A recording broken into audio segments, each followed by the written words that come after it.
Look closely at this scene. A grown woman dressed in designer clothes is screaming at the top of her lungs. "You filthy laborers are polluting my air." The cup leaves her hand. Dark, blistering, hot coffee flies through the air. It splashes violently against the shoulder of a man in a neon safety vest. He doesn't scream. He doesn't fight back. He just sits there on the concrete curb, holding a half-eaten sandwich. He wipes the searing liquid from his neck with a calloused hand. If you are watching this and your blood is boiling, I need you to do something right now. If you believe that honest hard work demands respect, type "I will never bow down" in the comments. Let this be a declaration of who you are. Type "I will never bow down" to stand with the working class. And make sure you hit that subscribe button right now. You will not want to miss how this arrogant woman loses absolutely everything in the next few minutes. Let us take a step back. Exactly 30 days before this horrifying incident, the atmosphere in this neighborhood was already toxic. Welcome to Whispering Pines. It is an ultra-wealthy gated community, where the houses cost more than what most people make in 5 lifetimes. Right across the street, a new project was breaking ground. It was a subsidized housing development designed for low-income families, and the residents of Whispering Pines hated it. Leading the charge was Victoria. Victoria was the president of the Homeowners Association. She was a woman who measured her worth by the price tag on her shoes and the zip code of her mansion. To her, poverty was not a struggle. It was a disease that she refused to look at. Then, there was our guy. Let us call him Marcus. Marcus was out there every single day. He wore a dusty hard hat and work boots that had seen better days. He was always the first one to arrive on the site and the last one to leave. But there was something different about Marcus. He never stopped smiling. He possessed an infectious positive energy that lifted the spirits of the entire crew. He was constantly asking questions, learning how to mix concrete, how to lay bricks, and how to tie rebar. He was a fast learner who never feared failure. He believed in taking action instead of just talking about it. He had a mindset geared towards growth and financial freedom. He loved the simple things in life. When he was not working, he was at home growing vegetables and raising fish in his backyard aquaponics system. He was a devoted father who wanted to leave a legacy for his children. But Victoria did not see a devoted father. She just saw dirt. She saw a peasant who was driving down her property values. The harassment started on day 1. Victoria would stand at the edge of the property line, with her arms crossed. She would glare at the workers like they were stray animals. "Keep your noise down, you animals." That is what she yelled on the first morning. Marcus just looked up from his shovel and smiled. "Good morning to you too, ma'am." His politeness only made her angrier. She could not stand the fact that he was not intimidated by her wealth. She wanted them to feel small. She needed them to feel inferior. Over the next few weeks, Victoria made it her personal mission to shut the site down. She filed fake noise complaints with the city. Every single day, she called parking enforcement to ticket the workers' rusty trucks. She even brought a megaphone to the sidewalk to broadcast city ordinances while they were trying to work. The crew was getting exhausted. Some of the younger guys were ready to quit. They were just trying to feed their families. They did not understand why this rich lady hated them so much. But Marcus was the anchor. He would gather the guys around during lunch. He would share his food and tell them stories. He reminded them that their work was important. He told them that building homes for people in need was a noble calling. He absorbed all of Victoria's toxic energy and turned it into fuel, because Marcus knew a secret that Victoria was completely oblivious to. You see, Marcus was not just a construction worker trying to make ends meet.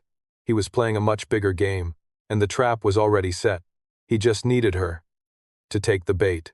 This brings us to that fateful afternoon. The sun was beating down on the pavement. It was over 90 degrees outside. The crew was taking a well-deserved lunch break. Marcus walked over to the edge of the public sidewalk and staying completely off Victoria's property. He sat down on the curb, opened his lunchbox, and pulled out a simple sandwich.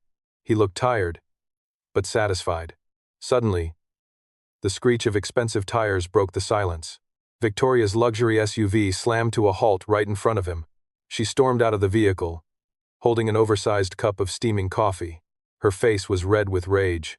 She had just found out that her latest petition to halt the construction had been thrown out by a judge. She needed a target. She needed someone to punish.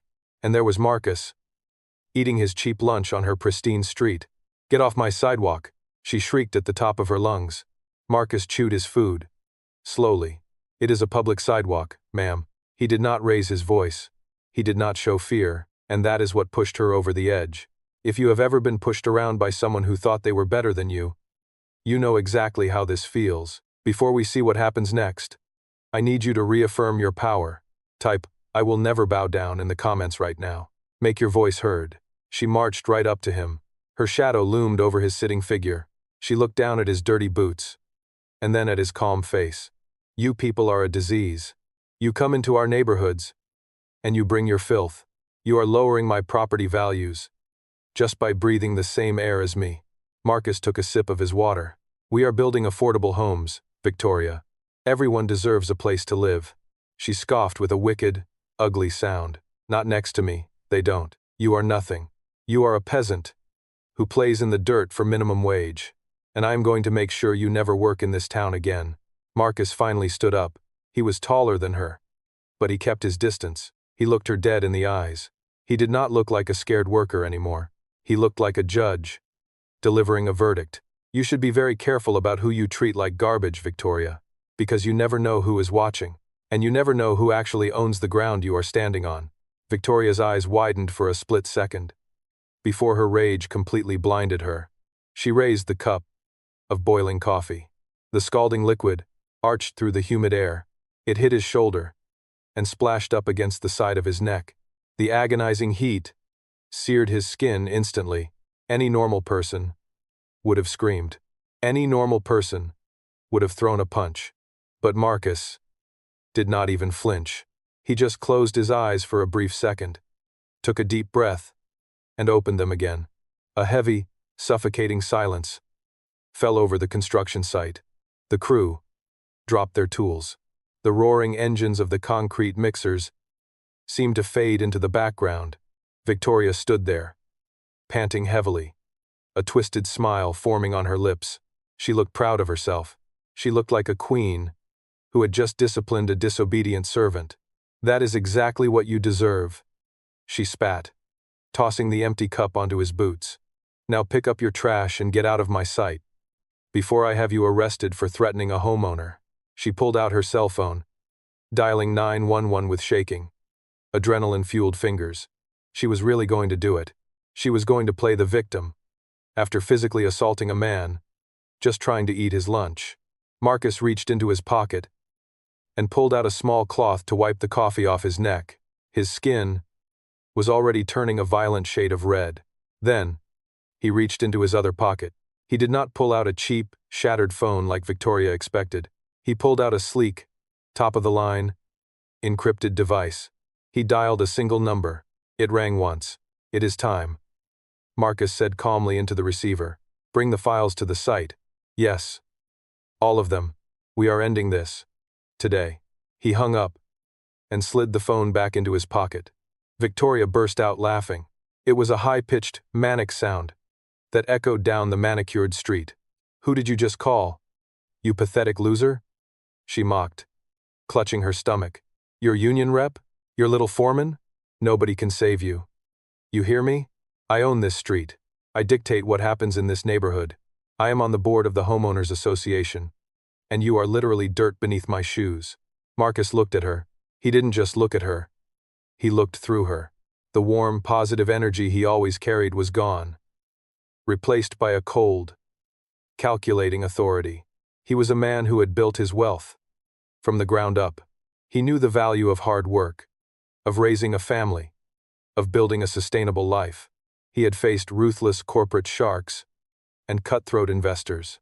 A local HOA tyrant was nothing but an annoying mosquito to him. "You do not own this street, Victoria," Marcus said, his voice terrifyingly calm. "You just think you do.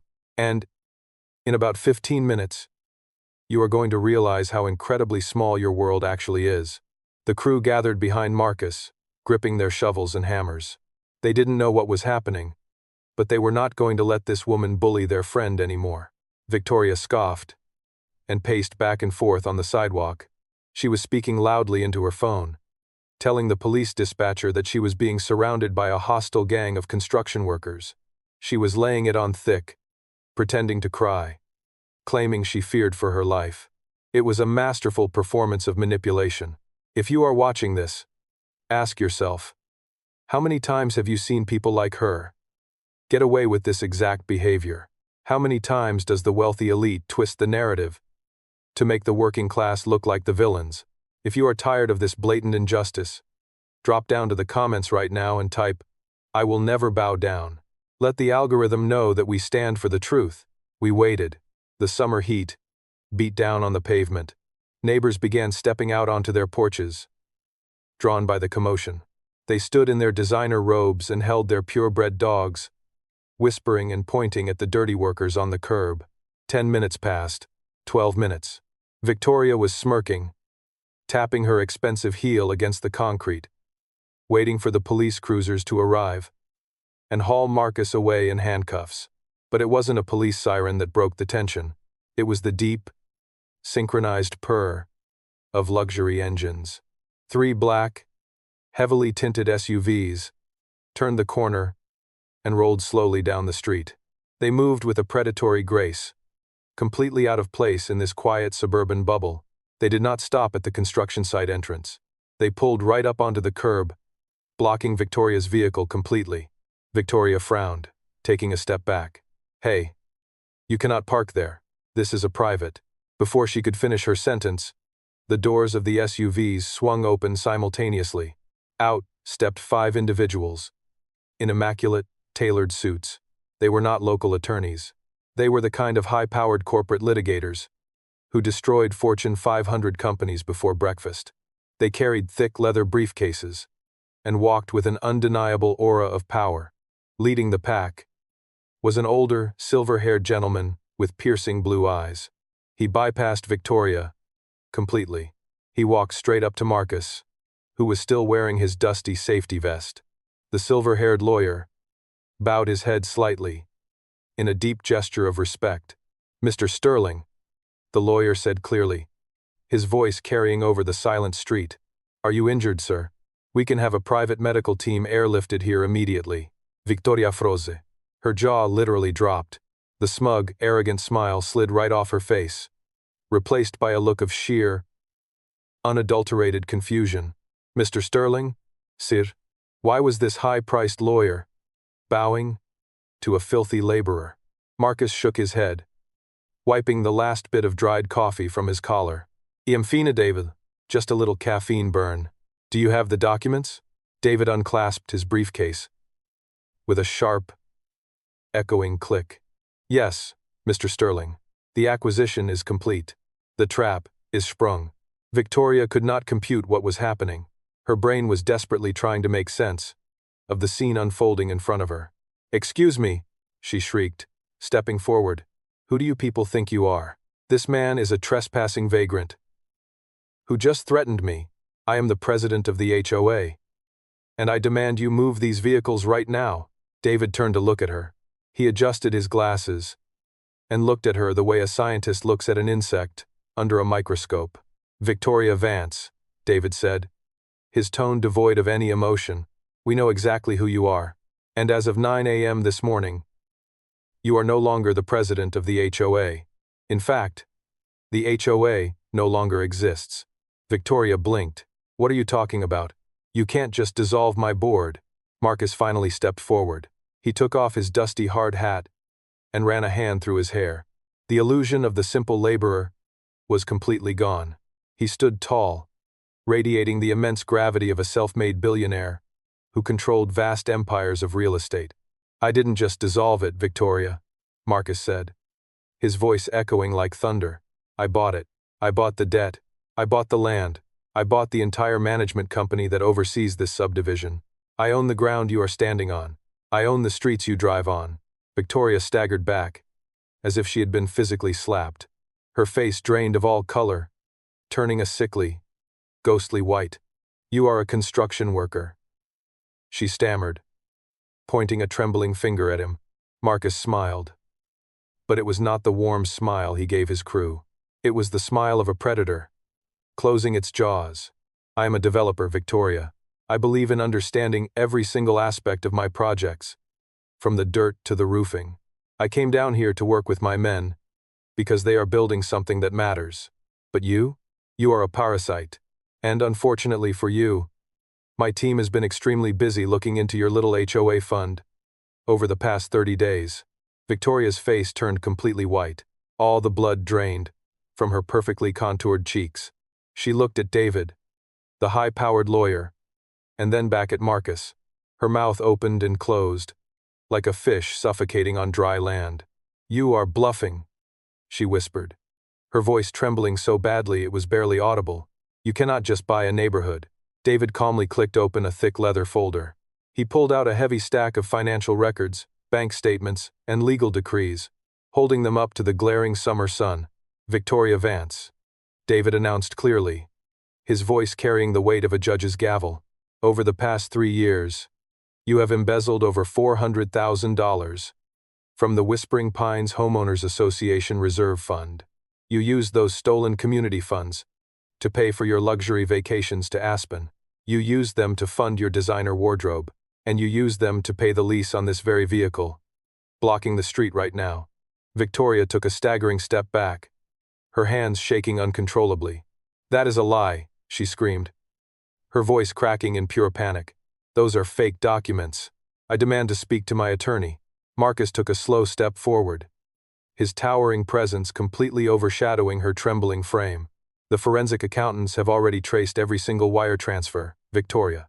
And because you used interstate banking systems to wire those stolen funds into private offshore accounts, this is no longer just a local civil dispute.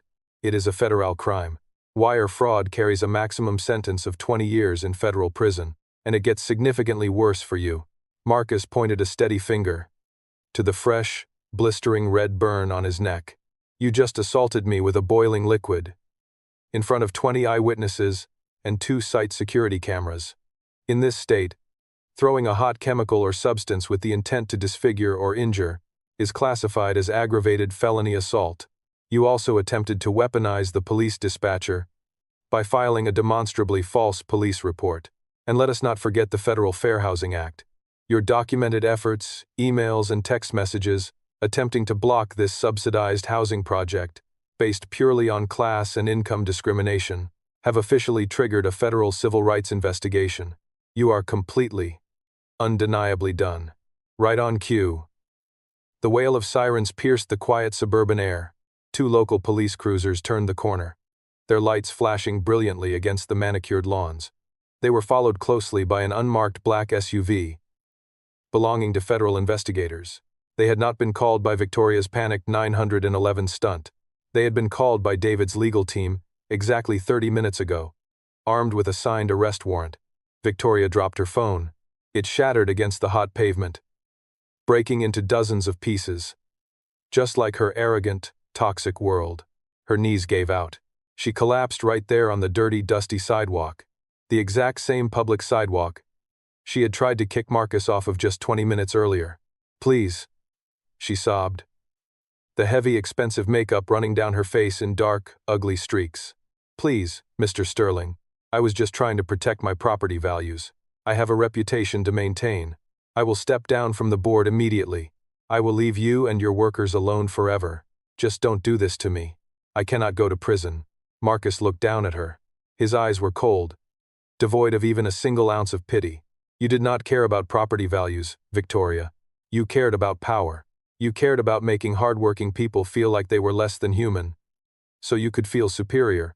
You looked at men who build the world with their bare hands, and you saw dirt. And the absolute worst part? You thought you were completely untouchable, just because you lived behind a gate." The police officers approached, their expressions grim and strictly professional. They grabbed her arms, pulling her up from the concrete. They placed her hands roughly behind her back. The cold steel of the handcuffs clicked loudly, a sharp, definitive sound echoing down the street. "Victoria Vance, you are under arrest for felony assault, wire fraud, and filing a false report," the lead officer stated. They marched her away, Her wealthy neighbors stood on their porches in their silk robes, watching in stunned, humiliating silence, as the neighborhood tyrant was stuffed into the back of a police cruiser like a common criminal. No one stepped forward to help her. David turned back to Marcus, adjusting his glasses. "We have already initiated the emergency foreclosure proceedings on her mansion, sir. Since she used her home as collateral to secure the stolen HOA funds, the property will be seized by the end of the week to repay the community. What would you like us to do with the estate once the title clears?" Marcus smiled, looking back at his exhausted but grinning construction crew. The men were staring at him in absolute awe, leaning on their shovels. "Bring in the bulldozers," Marcus said clearly, his voice carrying a warm resonance again.